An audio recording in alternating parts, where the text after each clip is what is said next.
So we've talked before about the impact that the new checks and Brexit in particular is having on the deli. Yes, the UK deli industry. There are hundreds of thousands of independent delis up and down the country. In fact, it has, again, prior to the pandemic, becoming a bit of a thing. Believe it or not, charcuterie boards are like the latest in thing, the new trendy thing for a lot of people. You go out, you have your glasses of wine, etc., or your gin, and then you order a charcuterie board, as your little aperitif, maybe before dinner or after dinner, whatever.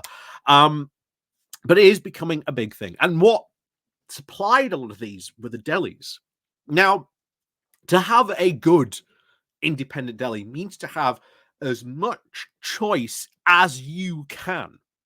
And this means, while you can stock, some of the stuff from the UK, most of the stuff is going to come from Europe. Your olives ultimately probably going to come from Greece or Italy. You've got a whole different range of like different French cheeses. Germany as well, with like sausages and all kinds of different types of products you can have from Europe.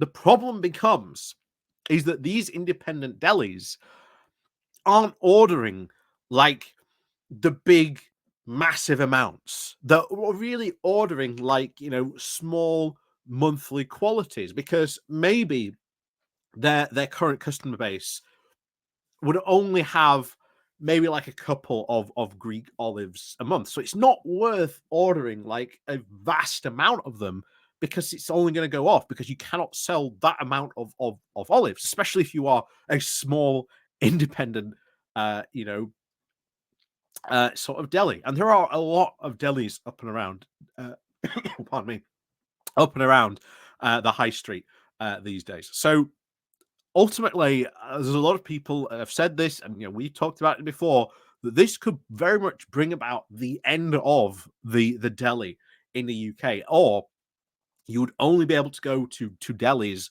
that maybe are in like bigger stores, like maybe Tesco or Morrison's, and buy your stuff from there. But even then, you're not going to get the unique artisanal things. It's very much going to be the mass production stuff, because the smaller producers of these types of products, they don't want to do this. They don't want to go through all the paperwork.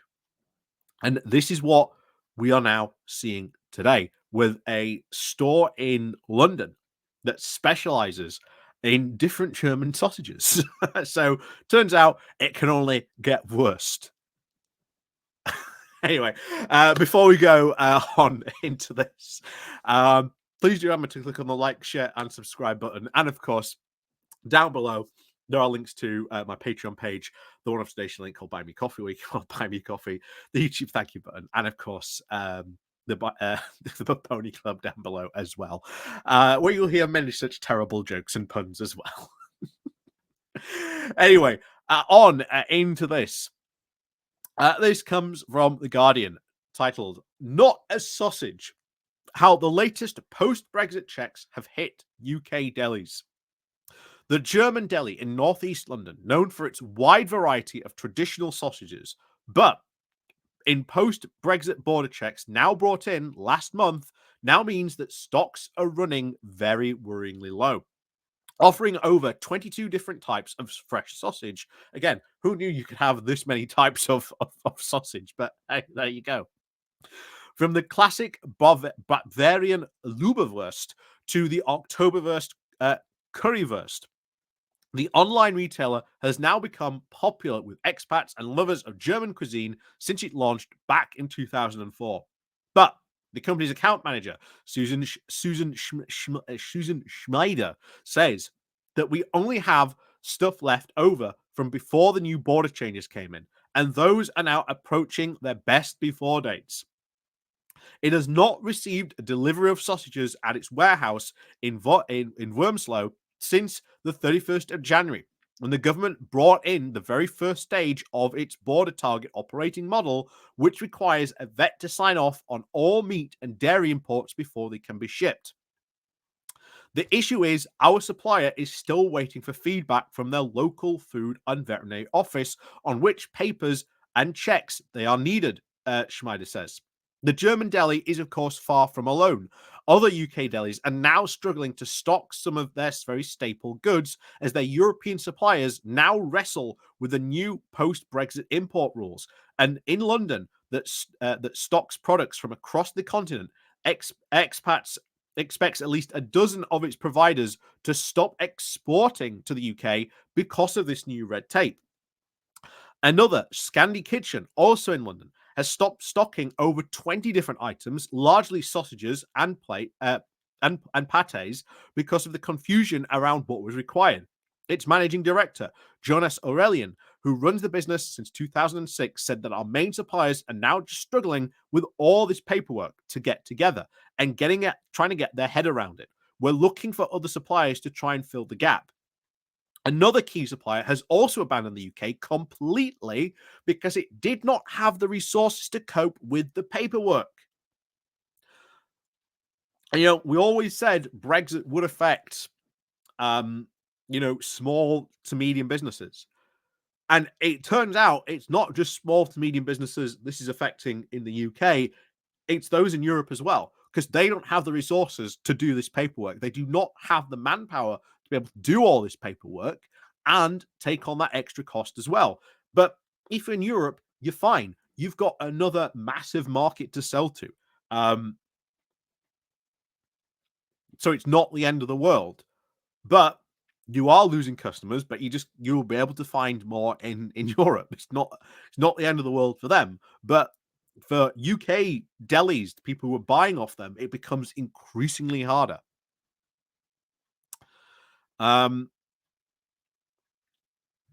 So it was forced to abandon the UK completely because it could not cope with paperwork, instead focusing its own domestic market, he said.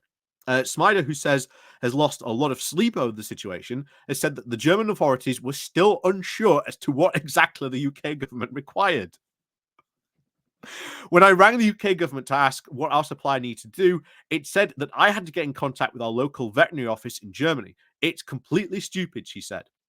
If either her supplier does not get through the certificate impasse, it said that it could probably just have to cut the number of sausages and types it supplies from 16 to just 4 because the cost and time associated with obtaining the health certificates. Major disruption at the borders so far have been averted by the government, trying to take a light touch approach for checking paperwork. But that will come to an end when the introduction of the new checks on the 30th of April that will include a stricter regime for those who do not have the correct documentation. Dave Jonas, the chief executive of Panzer Delicatessen in St John's Wood, North London, has said the latest requirements were just adding another layer of red tape for businesses trying to bring products from Europe.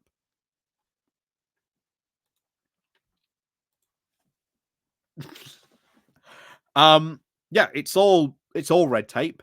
It causes massive problems for businesses. This is something we've talked about, I don't know, just ad nauseum since then.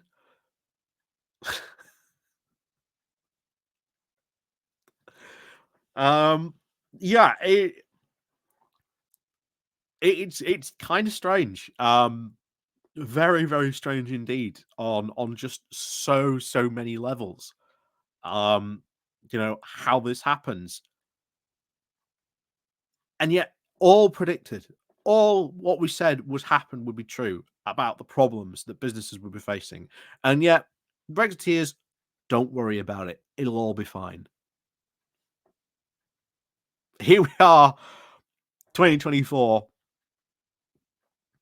In what?